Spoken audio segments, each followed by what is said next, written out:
guys, I'm Ashley. I'm one of the child life specialists at Children's Hospital at Erlanger, and I am here at the Tennessee Aquarium in Chattanooga with my friend Elaine, who is one of the senior aquarists. And what is that, Miss Elaine?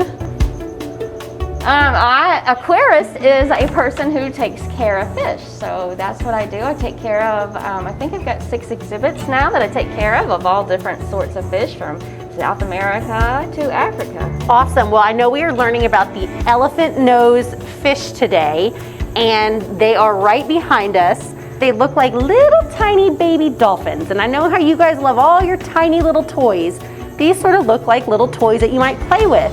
So Miss Elaine, can you tell us about the elephant nose fish and why it's called an elephant nose fish? It is called the elephant nose fish just because of the shape of its snout. So if you look closely, you can see that it's got a very long protrusion right near the tip of its head. That's actually a chin. It's not actually its nose. So you'll see the mouth, little hole right above that protrusion. And they use that little thing to dig in the substrate to find their food. What is the substrate? Oh, the substrate is the whatever is on the bottom of the tank. The gravel, it may be sand, it may be mud where they're living. So any of that, they just use that and kind of probe through it to find themselves their food. And what do they eat when they're looking through the gravel, the substrate, all the stuff on the bottom? They mostly eat little tiny crustaceans, so think of like little shrimp almost. The little worms, insect larvae, those are going to be their favorites. Wow. So I also have learned that the elephant nose fish has a way of communicating with electric signals. Tell me about that. Yes, these guys are weakly electric, and so they're able to produce a very small electric current kind of near the base of their tail. They send that out, and then they have receptors all over their head and all over that little snout. And so they're able to receive those signals. And so they can receive not only signals as they bounce off of items that may be in their environment, so they can kind of use it to find their way around as well, but they'll actually be able to receive signals that the other fish are putting out. So they use it to warn other fish to stay away. They may be able to find friends that way. Wow. So where do they normally live? Where are they found in their natural habitat? So these elephant nose fish are found in Central Africa. They're pretty widespread in that area. These guys that we have in this exhibit, we're kind of representing a Congo River exhibit, but they are pretty widespread in that area. They do tend to prefer areas that have very slow current, that may be kind of murky water, and so they don't like any kind of swift moving water. They like the calmer waters. What other type of fish are in here that they seem to get along with and are familiar with? I see a bunch of them. We have quite a big selection of different fish in here, from catfish, like our little African glass catfish, these guys with the black stripe down their sides, those are little catfish. We've got African knifefish, which are the long, they have the very long fin on the bottom, kind of look like a knife. We've got several species of tetra in here, mostly Congo tetras, and we also have some cichlids in here. The cichlids tend to like to hide a little bit more in the rock work though, so we don't see them quite as often. And we've also got a fish called a butterfly fish, and he is kind of hanging out in the corner here, a little bit challenging to see. But he's a very cool fish, kind of an ambush predator. Mostly eats insects from the surface of the water. So does a butterfly fish normally stay at the surface where the elephant nose fish stays at the bottom? That's true, yes. Awesome. And it's just based on their different hunting patterns, yeah. So that's cool. You have a butterfly fish and an elephant nose fish. Are there any other fish in here that always stay on the bottom, like the elephant nose fish, or? Yeah, I would say the cichlids tend to stay more on the bottom. And you can actually see a couple of the cichlids hanging out on that rock right there. Oh yeah. There's a few of them kind of perched on that rock. They can get quite a bit bigger than that too. That species actually can get 3 or 4 inches in length.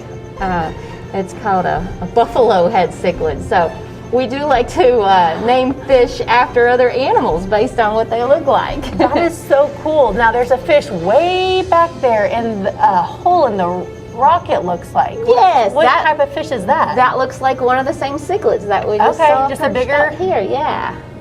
So it looks like he's just taking a nap. Yeah, he's got a nice little hiding spot back there.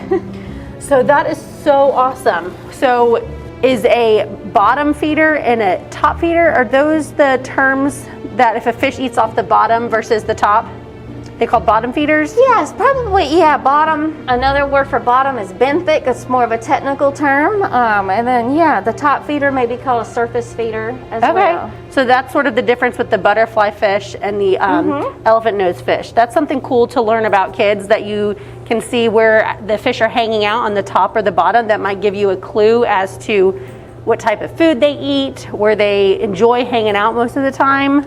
That's interesting, and that's something I learned. And a lot of times their mouth structures, there's different ways that a mouth of a fish, it can be an upturned mouth. Generally the ones that are more of an upturned mouth will eat more on the surface, and the more downward turned mouth are going to eat more off the bottom. So yeah, that's usually a good key. You can just look at the different way the fish bodies are made up, and you can learn a lot just by studying the shape of their bodies. So talking about the elephant nose's fish body, kids, if you were to Google an elephant nose fish, I think one of the coolest facts that I learned today is about their brain. And so, Miss Elaine, can you tell us about their really cool fact about their brain? Yes, they have very large brains, I guess for a fish especially. The brain to body ratio is very similar to a human. So you think about how big a human brain is, it fills most of our head in relation to our body. Theirs is about the same. And that is thought that they need such a large brain in order to interpret all of those electrical signals that they're getting in. Isn't that crazy to think that their brain to body ratio is like ours? And look how little they are. The other cool thing is it's called an elephant nose, but it's not really a nose, it's like a chin. So tell us where the food goes in when they find it. Yeah, the food goes in, their mouth sits directly above that little protrusion. So they use that to kind of probe around in the substrate, and then you'll see them kind of dip their head down onto the substrate to snap up the food. But the mouth, you can see that little opening right on top of that snout. That is so interesting. Do you know how old they are? Not each one of them, but on average? That's a good question. I would say on average the fish in here, I don't remember adding any within the last 5 years. So I would say they're at least 5 years old, probably 5 to 10 years old for most of the elephant nose in here. Do you name all these fish? I do not. That'd be a lot of fish to name and keep track of. It would, and they're very challenging to tell apart too. So it'd be hard for me to know who is who just by looking at them. It's easier to name one goldfish at home versus all these fish at the aquarium. It is. Wow. And we do, sometimes if we have one that's sort of a standout fish, or it may be the only one of its type in the tank, it may get a name, but I love it. Thank you guys so much for joining us today and learning about these awesome elephant nose fish. I'm so excited. I can't wait for you to tune in to our next aqua adventure here at the Tennessee Aquarium. And when you come to visit the Tennessee Aquarium, come to the River Journey building and you get to learn about all these awesome fish. And thank you, Miss Elaine, for teaching us about these really interesting smart fish, and thank you for caring for them and making sure they're here for us to come visit. You're welcome.